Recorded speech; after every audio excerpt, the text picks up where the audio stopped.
Born into a world of segregation and economic hardships, one girl rose above extreme adversity against all odds.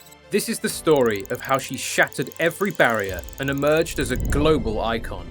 As we explore her life, let it be a reminder that everyone has a story worth telling. So, stay tuned and be ready to be inspired.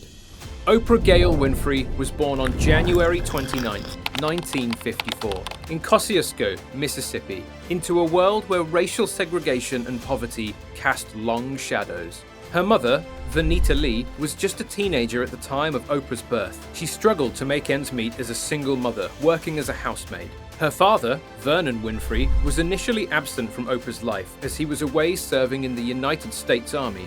Following her birth, her mother's pursuit of better opportunities led her northward. She made the difficult decision to leave her daughter behind, entrusting her to the care of her maternal grandmother, Hattie Mae Lee. Where most children thrive under the affection of their grandparents, this was not the case for Oprah. Money was tight, but affection was even tighter, as her grandmother was a strict disciplinarian. She also had high expectations of young Oprah. Her grandmother taught her how to read when she was just 2.5 years old. Only 2 days into kindergarten, Oprah successfully used her writing skills to convince her teacher that she belonged in the first grade instead.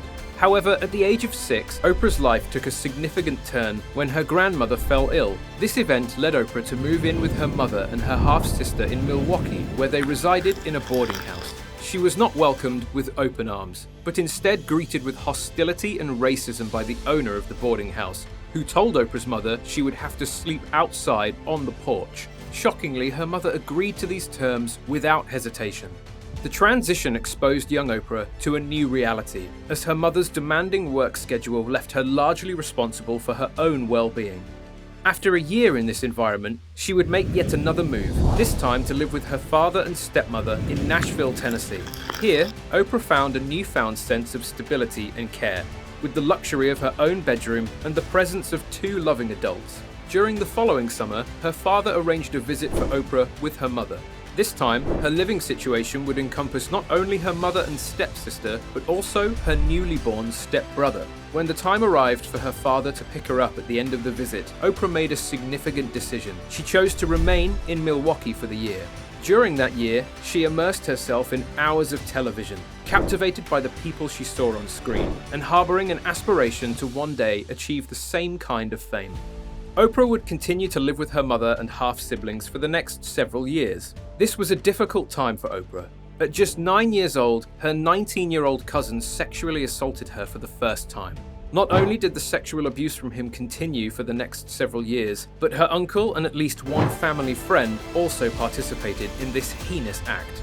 As a result of this trauma, coupled with her mother's overall absence from her life, Oprah felt isolated, lonely, hurt, and confused. As a result, she began acting out by skipping school, stealing money from her mother, and even running away. By the time she was 14 years old, her mother had had enough and sent Oprah back to live with her father. It was right around this time Oprah discovered that she was pregnant. She was able to hide the pregnancy from her father and stepmother for 7 full months until she went into premature labor and gave birth to a baby boy. Tragically, this infant would pass away just 2 weeks later from complications associated with the premature birth. Although her home life was difficult, Oprah always excelled in school. She began high school at Lincoln High School in Milwaukee. Her outstanding scholastic performance earned her a place in the Upward Bound program. This program was designed to provide underprivileged students with high potential access to resources and opportunities to better their education. Through this program, she was transferred to Nicollet High School. The student body was mostly comprised of white students from affluent families. Although this was quite a culture shock for Oprah at first, she recalls being fairly popular during that time, stating it was hip to know a black person.